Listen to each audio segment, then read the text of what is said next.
And the most enjoyable jokes are vulgar jokes. In that sense also I can say how Hasya is subordinate to Shringara. Very rude equation of course, but it is an equation and it holds good. So we have that way. And any adventure or any love, you should have an inbuilt message. And that message aspect should not be explicit. It should be suggestive and implicit, and there comes the element of dharma. So, even from the viewpoint of box office, this is validated.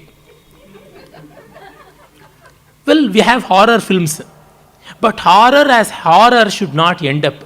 Some hero should come and he should clear off the horror, and the riddle has to be solved. Whether it is the Omen film or whether it is Exorcist film, starting from that to Dracula films, or even today's, the experience of the film itself is horror. There are many that we have these features.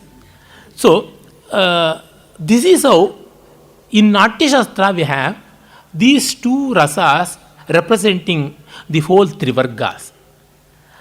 And that is the Indian nature.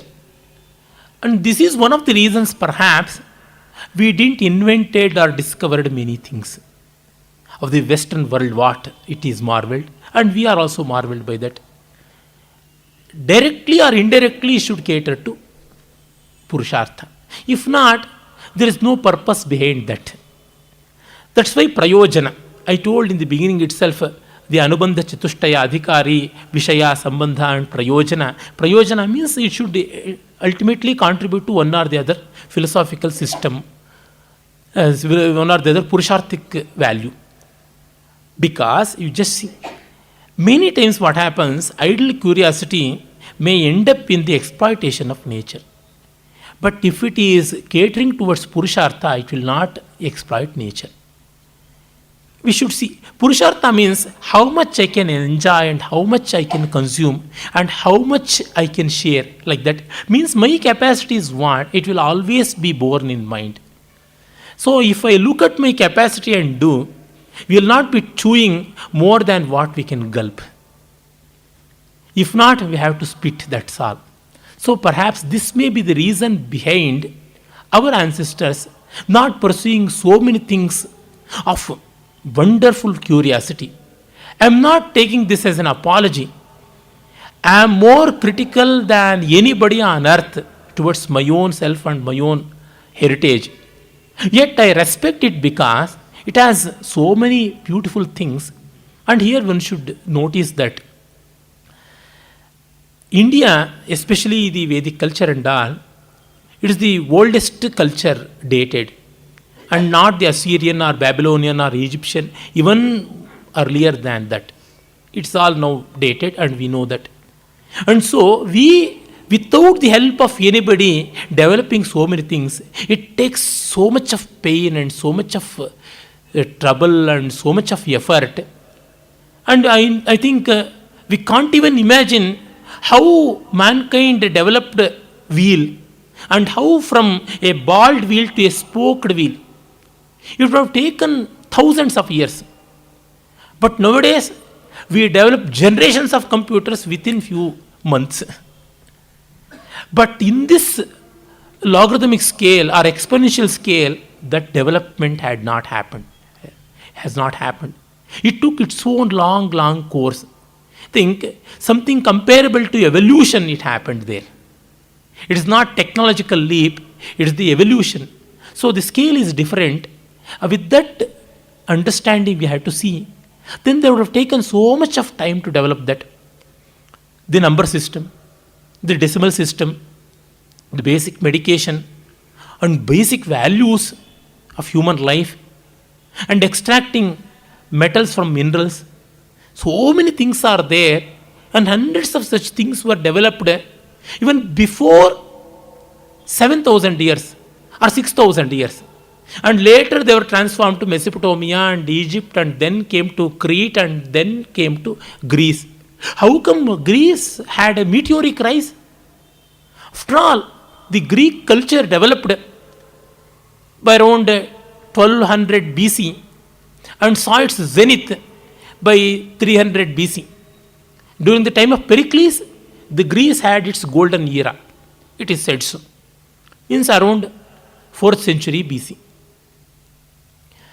Within a span of some 600 or 700 years, Greeks could achieve so much means it's because of much indebtedness of Greece to Egypt, Mesopotamia and India. Unfortunately, historians have recorded the indebtedness up to Mesopotamia and not to India. So when we see all these things, and Rajaram in one of his books, a primer-like book, very good book, he has raised this point, and we should be keen enough to know that even more in a greater detail. So they would have had much time in these things. And hence, we should not pester them with all these things. Our ancestors should not be subjected to embarrassing situation, undue embarrassing situation. Why you are not that? Why you are not this?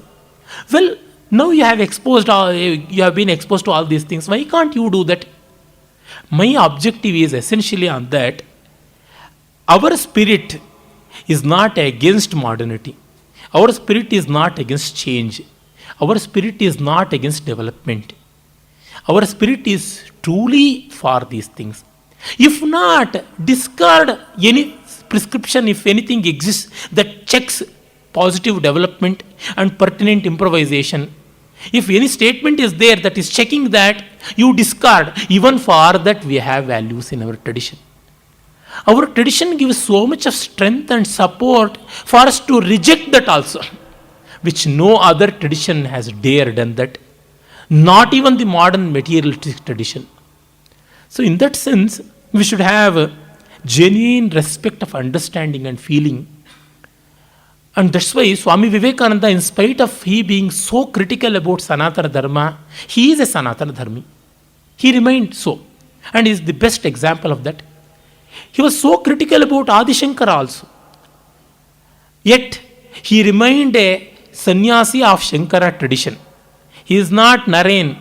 He is not Narendranath Datta. He is not just Swami Vivekananda. He is Swami Vivekananda Puri. Puri is one of the Dashanami sannyasis names.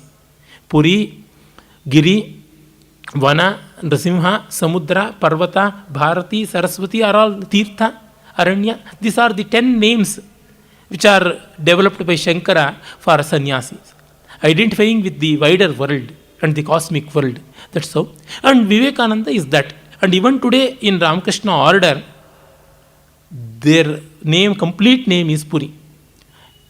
For just information I am giving, if you go to any of the Sanskrit works of Swami Harshananda, you will be knowing on the cover, it's not Swami Harshananda, it is Swami Harshananda Puri. So, in spite of all criticality to our tradition and all that, they remind. This is the internal criticism. It is always welcomed, and it is so. And within my humble limits, I am that. I am very critical to my tradition, yet I remain to my tradition, my country, and our value systems. Because of this, I am this. As it is said in Pratitya Samutpada, because of my country and my learning, my tradition, I am critical. If I had born somewhere, I don't know whether I would have become critical or not. So I am critical and I owe that. That has given so much of strength. The water alone has given me so much of strength to push it back and come forward. That's how in swimming we work out. And this is happening. So Itihasa and history have to be taken in different sense. Yet they are rough equations. We know one dictum, all synonyms are not equonyms. So is this history and Itihasa. And here we take history at that sense. In this sense, Ramayana is history and Mahabharata is history. And many people among you, or at least a few considerable, sizable people, they may be interested in knowing the historicity of Ramayana and Mahabharata. Ramayana and Mahabharata, the basic events, they happened. They are true. That is reality. But Ramayana and Mahabharata, as written by Vyasa and Valmiki, and the texts as brought forward from our tradition since time immemorial, it is not reality. See, Shankara is a reality, but Shankara Vijaya is not reality. It's a work of art. What quality of art you may have dispute, but it's work of art.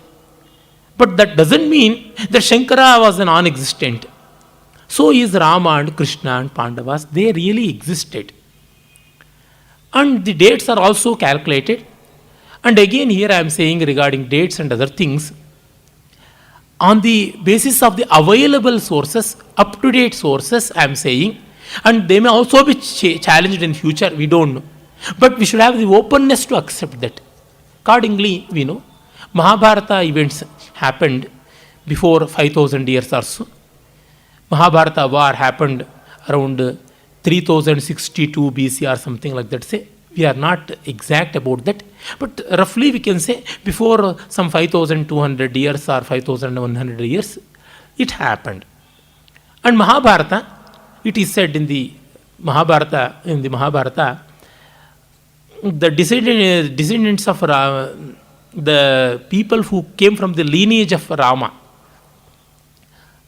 that is from the solar lineage, Surya Vamsha, they fought in the Mahabharata war, and it is clearly said, it is after a certain generation, I don't remember exactly the generation, perhaps after the 35th or the 40th generation, the people came from the Rama's lineage, they fought, and the scholars have calculated, and that vaguely corresponds to some 750 to 800 years. And so Ramayana's events are datable to 6000 years ago. And so 4000 BC may be roughly the date of Ramayana event, and 5000 BC roughly the date of Mahabharata. And some people may question about our yugas, our kalpas and whatnot. I honestly feel that their reality is of other plane. In the Puranas, these details they are presented. The cosmic nature of time, that is driven home there. The infinite magnitude and dimension, the directions of time and space are wonderfully given in the Puranas. They should not be taken in the literary sense. If you take in the literary sense and try to argue for the historicity, it goes to like something like even before the creation of this planet. Dr. B.G.L. Swami, I remember, he had once challenged Tamilians. If you start calculating according to your Puranas of the Puranas like Periya Purana or Ahapurul or some such thing, and the dating of Tolkappiyam as per on your whims and fancy, you may end up in one date that Tamils existed even before chimpanzees or Neanderthal or Peking man. Like that it happens. This is a warning given by me to the champions who herald the cause of Puranic dating. Puranic dating means it goes to several lakhs of years, even before the origin of man, even before the existence of fire and other things. And if you say all the divine, then why not Christianity, why not Islam? They are also equally divine. Is it not? So if you go by reason and rhyme, it is this. Tentative timing as per the available evidences. I don't know. They may be challenged in future. Then I should be capable of accepting that if they are prudent and pertinent. Well, and then the detailing of that Ramayana and Mahabharata, we have a lot of poetry. For example, we know the 10 heads of Ravana or the 100 sons of Dhritarashtra. It's all poetry. If you want to take it in the real sense, you have to make some other corrections. He was as wise as 10 people or as strong as 10 people. He was the lord of 10 clans, and so his diadem had 10 diadems, something like that, 10 crowns put together, something like that. We have to make Dasha-shiras Ravana. And Dhritarashtra had 10 wives, and all wives had 10 children. In Mahabharata, it is said along with Gandhari, all the younger sisters of Gandhari were married to Dhritarashtra. Not many people know.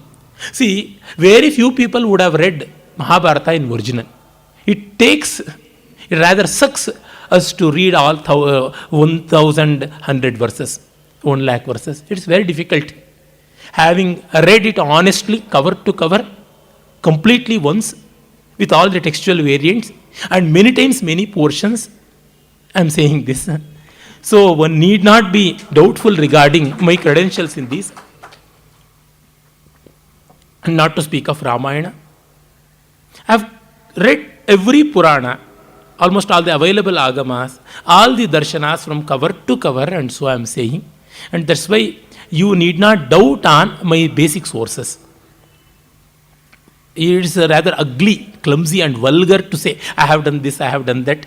But at times when there may be doubt, to dispel the darkness of doubt, I am saying this, not for anything else. So, like that, we have to make here and there corrections and bring it down to reality, or bring it down or up to reality. Because we don't know whether reality is higher or lower. However, the spirit of it is verily, verily humane in nature. That we should never forget. Again, I am saying, it is not mythology. Ramayana and Mahabharata, it's history in the real sense at one plane, and at another plane it is poetry. Poetry means essentially connected with human beings, essentially connected with human feelings. And in our aesthetic tradition it is said, gods don't have rasa. Gods cannot enjoy rasa. And animals also cannot enjoy rasa. Only human beings can enjoy rasa. If at all gods have to enjoy rasa, means they have to impose the human feelings on them. And that's why even in our art creations, gods are given the human touch. And why Krishna of Puranas, or our Shiva of our Puranas, and Indra of Puranas behave so?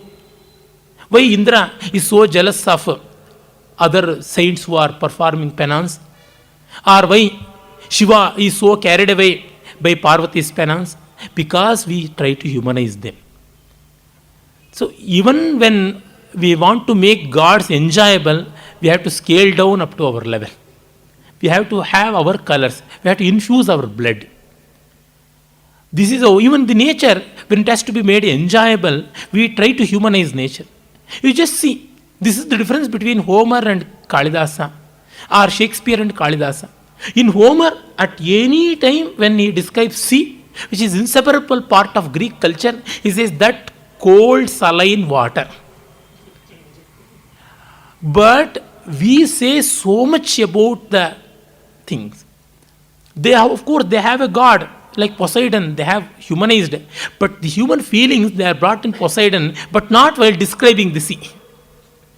We, apart from describing sea as Varuna, and Varuna being humanized, or Samudra Deva as humanized form, while describing a creeper, we try to show Lata Nati, Lata Vanita, a creeper lady, a creeper girl like that.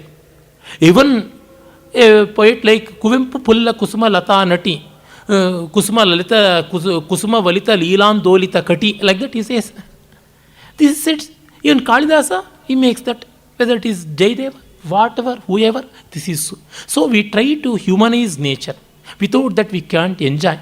See, sun is taken as hero, and the twilight is taken as heroine. But sun cannot meet the twilight, though she is just in front of him. That's how our aesthetics has developed so much. Anuragavati Sandhya, Devasastat Purasaraha, Aho Daivagati Kidrika, Tathapina Samagamaha. Like that we have Chanchachandra Karasparsha, Harshon Milita Taraka, Aho Ragavati Sandhya, Jahati Swayamambaram. Valmiki I am quoting. Again here, the moon is taken as hero, and the twilight is taken as heroine, and the stars are taken as the eyes, and the rays of moon are taken as the hands, and he laying hands on the twilight, and she is losing her robe. That's Ambara, means the twilight is fading away from the sky. Such implied pun, Samasokti, it's all present. So humanizing is very, very significant aspect of Indian culture. It is there. We humanize The so-called inferior creation and the so-called superior creation. The so-called superior creation gods are also brought down, scaled down. And the so-called inferior creations, the inanimate and the animate, like the plant and animal kingdom, members of animal plant kingdom, they are all scaled up to human level. This is how we try to express, and that is seen. And that's why you can know, more than enjoying the Puranas, even today we enjoy Ramayana and Mahabharata because the human element is more predominant in Ramayana and Mahabharata than in Purana. Of course, we do have the Puranic elements, that's the mythological element, both in Ramayana and Mahabharata. Yet, the human element is more important. See, history is nothing but the chronicle of events, nothing but reporting the events. But what they mean to us, there comes the human feelings. Purushartha is that value is what? Hiranyana beautifully says, that which is pursued for its own sake is a value.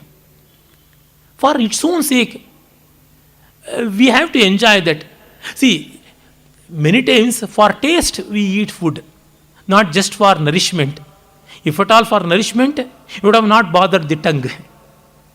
Directly bypassing the tongue, we can have as well have the tubes, and we can as well have the pills, or we can as well have the intravenous connections and get along with that, but we are not doing. That means enjoyment is there. So the element of enjoyment, which is essentially emotional in nature, that is predominant in Ramayana and Mahabharata. And the historical feature is also there, and that's why the values realized in the backdrop of factuality, it's a wonderful combination. And with this light, I could as well appreciate the historicals of Shakespeare and the epics of Homer and whatnot. And the other feature of it is, especially Mahabharata, encyclopedic in nature. It has its own positive and negative features. Now what has happened, why I am saying this, one of my young friends, Sri H.A. Vasuki, very brilliant mind, he is ruthlessly critical. Of course, he is valid to a great extent. Why in Mahabharata, Shanti Parvan and Anushasana Parvan, almost coming to 20,000 verses, they are no way connected with the main story, just information. So much about Dharma Shastra, Artha Shastra, Moksha Shastra, right and wrong, cosmos and chaos, all put together. Why? So many internal contradictions, tenable at no time, because, of course, we do have such discrepancies. With all that, I feel that our tradition is inclusive in nature. In inclusivity, we do have the problems of such. Another thing is, because of the inclusivity, it is a continuous one. It is one. If it were to be exclusive, we would have not had anything continuous. It would have been already bygone. And that's why I told last time, we have never written anything clearly called history, because there is nothing which is completed yet. Everything is ongoing. Natya Shastra, for that matter, Shesham Uttara Tantrena Kohala Kathayishyati says, the remaining will be told by Kohala. We don't know when Kohala will come, when he will complete. Means this will be completed later. Somebody will come. Like that means it's an open end. Open end is a very wonderful thing. Take Kalidasa's Meghaduta for that matter. Kalidasa's Meghaduta starts with the words of poet and then the words of Yaksha. You carry my message to my beloved who stays in Alaka. Like that he is requesting the cloud messenger. And he says, Mabhudevam kshanamapi sakhe vidyuta viprayogaha. O cloud, if you take my message and communicate to my beloved, I will be greatly helped. And I can only wish this much. You shall never be away from your beloved, the lightning. Poet never says whether the cloud messenger went there and communicated and all. It's open end. And some idiots have extrapolated verses The cloud messenger going there, communicating, and the wife of Yaksha becoming happier, and having heard all the story, Kubera, who had cursed the Yaksha, became compassionate and brought back Yaksha from curse, and both lived happily.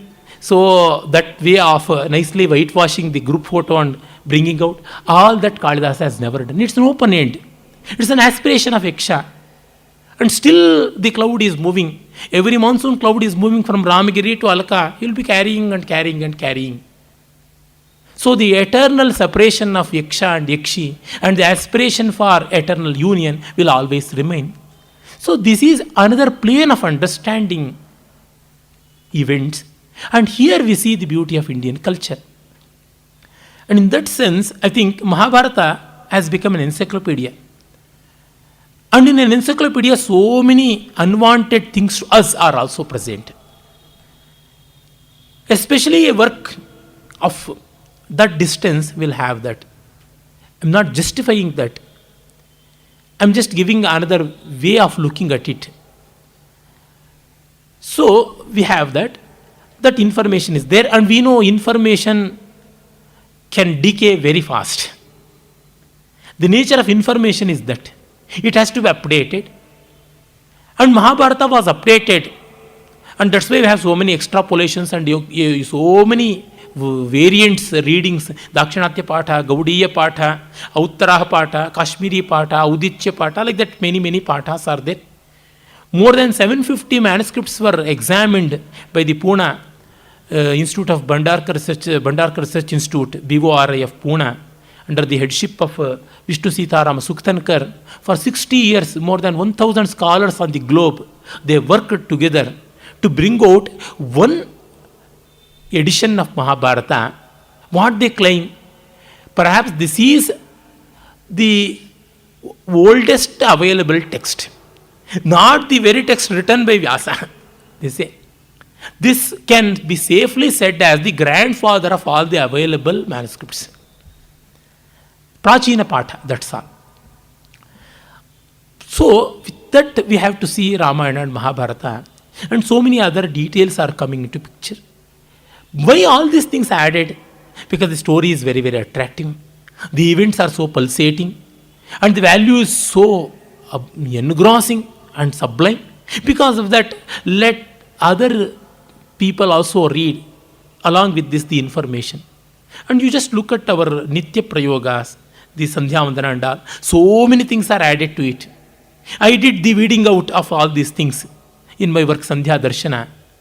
And in the second edition, in the preface, I have written, if I had the mindset of today's, before writing the first edition's one, I would have never attempted the work at all.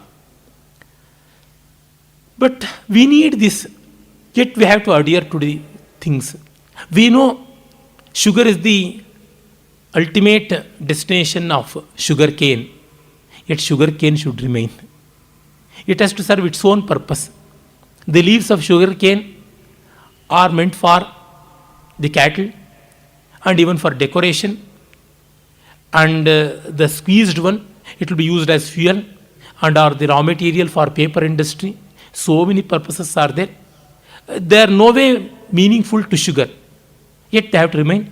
And then the unwanted and dangerous side byproduct is there, that molasses, and not to speak of the distilled wonder of molasses and the marvels of that. Well, all are present. So Mahabharata is something like sugar cane. Bharatan Chikshudandancha Samudrancha Vivarnaya. So said Vyasa, a question put to Kalidasa. You describe Mahabharata, the moonrise, and then the sugar cane, and even the ocean. He told Pratiparva Rasodayam Padamekam Pradasyami Pratiparva Sodaya. Parva has the four meanings, the sections of Mahabharata, the rise of moon, and so the rise of the oceans, and also the cut in every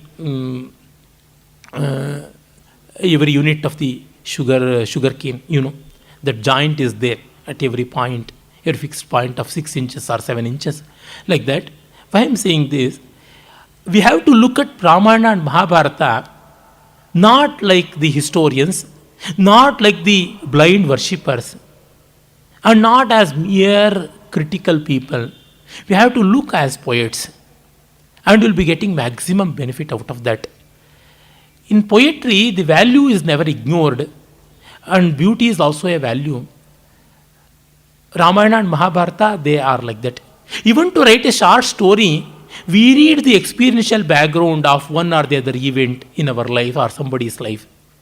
Then what about a pulsating epic like Ramayana or another much more pulsating epic like or Mahabharata, having so many characters, very different.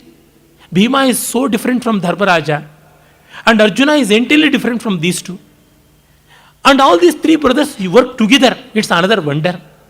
And the ignored twins, they have their own unique characteristics, yet they underplay.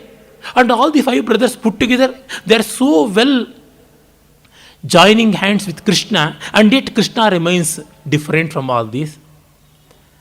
And the mother Kunti, and another mother Gandhari, and another mother Madri, and a wife like Draupadi, and she is also mother.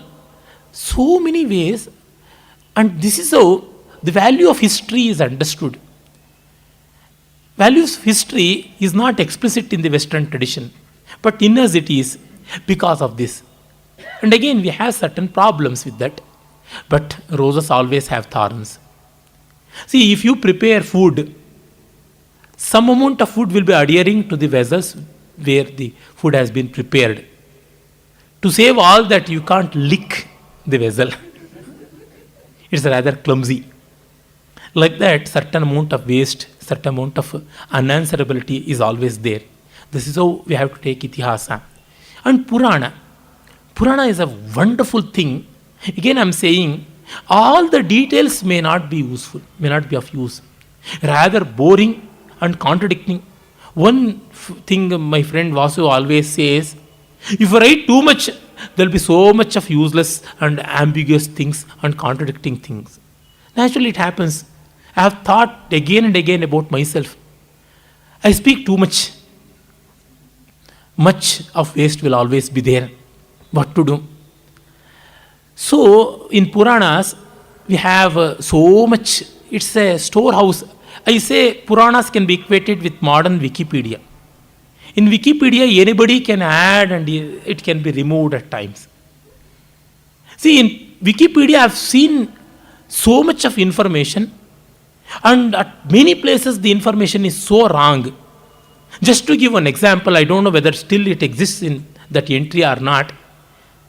Under the heading Dharma, it is the practice which was followed by one of the medieval cults of India. Do you have anything connected with Dharma? Like that, we have so many things. So Wikipedia, but very useful. One and all can add, and it can be removed as well. Easily accessible, ever growing Puranas are so. So many people have interpolated, have thrown their ideas, good or bad, into Puranas. And they are again and again updated, modified, corrected, additions and deletions are all going on. In spite of that, they have useful material. It's something like Ganga. So many things coming in, polluting, and yet Ganga remaining Ganga. Puranavam iti Puranam, that is one of the etymological meanings of Purana. The old new. Puranavam, the old new. Puranam, that's the oldest. And Purana, I told mythology, and here we have a wonderful communication of images, suggestions and symbols. One physical truth will be represented in one manner in the Vedas, and that will be much more beautiful way represented in the Puranas. Just take one example. The Vamana Avatara. Bali, was ruling supreme, and he conquered the gods, and the gods went to Vishnu, and Vishnu took the form of Vamana, the dwarf man, and came to ask for 3 pieces of land. 3 steps of land is sufficient for me. Bali gave that, and then he grew enormously tall and big, and in one step he conquered the whole earth, and in another step the heaven, and in the third step he just snubbed Bali to the infernal deeps. So this is the story of Purana. But this is based on the natural phenomenon that sun rises in the morning, and in the noon he comes at the mid-noon on above the heads, and then by the time of dusk he would have gone to the other end. Idam Vishnur Vichakrame Tredha Nidade Padam, like that the Veda says. And the sun moving in 12 zodiac symbols in the 12 months, Dvadashamasa Samvatsaraha, like that the Veda says, the 12 aspects of sun in the 12 months of the year are called Dvadash Adityas, and the youngest, the 12th one, is called Vishnu. The youngest is Vamana, dwarf. That is the suggestion which is taken from the Vedas by the Purana. And the sun's encroachment, the physical phenomenon, is taken as Vishnu's encroachment in the sun in the Vedas. Sun is equated with Vishnu. Vyapnoti iti Vishnu. He who expands is called Vishnu. Vyapnoti iti Vishnu is the etymology of Vishnu. And then in the Puranas, it has become a wonderful story. Puranic story is much more enjoyable because it has a lot of drama. So, that is there. That physical meaning, that is the Adibhuta meaning, is developed as an Adidaiva story, means a mythological story of gods and demons. But it has an intrinsic Adhyatma meaning. That's the spiritual meaning. Again, Adhyatma and spiritual, you should know the differences, and yet for convenience I am continuing with the equanimity. This is to be taken from the Brihadaranyaka, Chandogya and the Mandukya Upanishads. The three states, that is the state of wakefulness, dream and sound sleep. The state of wakefulness is the first step of Vamana, conquering the earth. In the wakeful state, the world is so concrete, we indulge and all that earthly. And dreams have a different spatio-temporal frame. And in the dream, when we equate it with the time and space scale of the wakeful, we will be knowing how fast we would have moved and how wonderfully we would have done so many things. Psychiatrists and the scientists, they say that no dream will be longer than 3 or 4 minutes. Very short. All the dreams are very, very short. Even 3-minute long dream, the wakeful state scale, is a long one. But in sleep, we would have felt completely that. It's so convincing. Only when we wake up, we have questions. In that feeling, we never had that. Its spatio-temporal activity is much more wider and much more fanciful, and that is like the space. And in the sound sleep, you would have forgotten our own individual existence. That is Bali nipped down, snubbed down to infernal deeps. And swasmin apitaha bhavati, completely taken in. And that has happened. And that is Bali going down. So in the pure level of consciousness, nothing remains except absolute bliss. And this avasthatraya is represented in the Vamanavatara. So that is the Adhyatmic meaning. So Adidaiva, Adibhuta and Adhyatma, these three layers of meanings are there. And Puranic meaning is Adidaiva, elaborately Adidaiva. The events of gods and demons and all this coloring. And to convey this in an artistic manner, we have to take the help of Puranas. Because the three levels of experience, Jagrat, Swapna, Sushupti, has to be conveyed means how to. Nowadays dancers, they scream so much to make some wonderful productions. I have to take that, this and all. I will do some dance on Panini's Maheshwara Sutra. I will do some dance on Kautilya's Arthashastra. I will do some dance on Bhaskaracharya's Leelavati. All the stupid things have been done by many, many so-called dancers who know nothing about the aesthetics of Indian culture as such. They have to go to the Puranas, and the mythological stories have to be represented as they are. Then you'll be knowing. I think, did I told about how a Puranic story can be given a frame and the interpretations can be different? By taking some metallurgical example with Ramayana and Mahabharata, did I told? Because I'm a petty shop owner. I have the same little commodity. I have to recirculate again and again the same thing. And the same thing would have been told at many places, because I can't say new story of Ramayana or Mahabharata or Upanishad. The same thing has to be told to different people. And if the same groups are addressed the same thing, I don't know the same recording being played. That's why I'm very scared of that. Well, if not, thank God. This is my experience. When I was working for my degree in Institute of Science, in the metallurgy department, one international conference on metallurgy was arranged. Then one group of dancers were called to perform. And the dancers were so excited, though there was no condition that they have to dance something connected with metallurgy, they assumed that condition. They went to my professor who was in charge of these activities. We want to do some theme on metallurgy. Would it be right? My professor said, why not? It will be nice. My professor knew nothing about dance and nothing about the limitations of a classical art like dance. And also he said, my student is there. He is well informed in dance and he is a metallurgist, so you can consult him. He will be knowing both. Well, so the problem came to me. I told, what that you are going to do?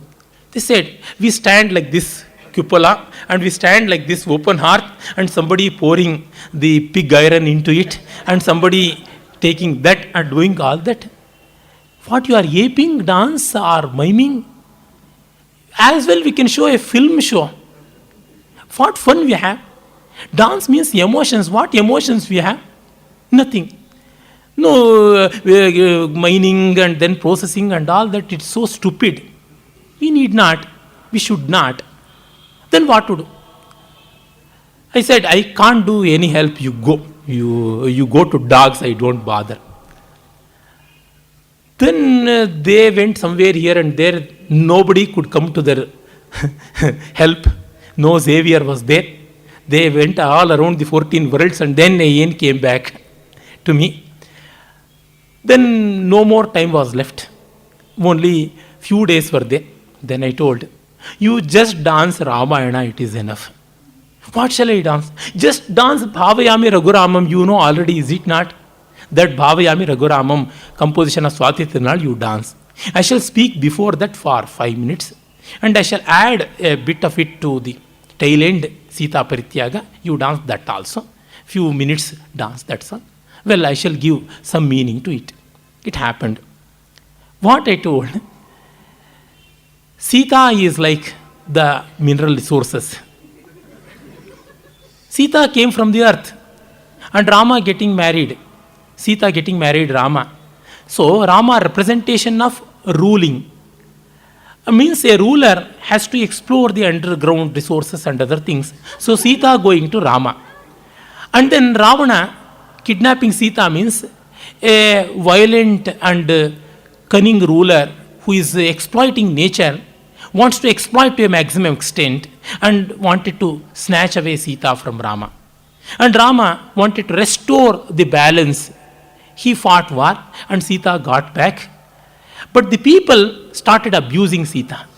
Started abusing Rama's own people, started abusing Sita. Means Rama meant for an ideal. Rama has an ideal of using them in a right way, metals and resources. The people started abusing. Then the metals thought, we should not remain, we shall go back. So Sita, after Parityaga, went back to Mother Earth. So this is how Sita going back. This is the Adhibhuta meaning of Ramayana at the metallurgical level.